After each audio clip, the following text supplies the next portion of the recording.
So today I'm drawing the mob boss zombie doodle. Welcome to the Charlie Doodle experiment. So usually when I start off with my doodles, I just pick something out of my brain, and this one initially had the rough with the mouth open, but I decided to draw something with the mouth closed. I just didn't feel like drawing teeth. I don't know why. It was just my mood I was in.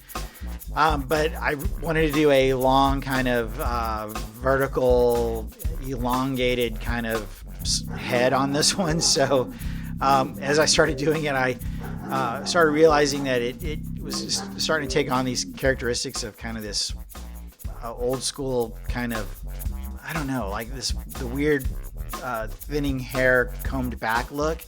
And I thought, this is boring, so let's go ahead and put in a lobotomy scar on top, and then let's go ahead and add a mustache to it, and all of a sudden it turned into kind of this mafia type character or something. So I just went with it.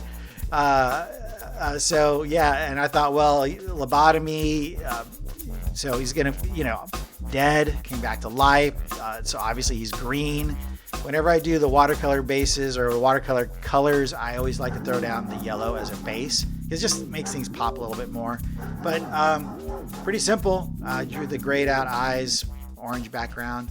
That's it. Comment, like, subscribe. I hope you like it. That's it. See ya.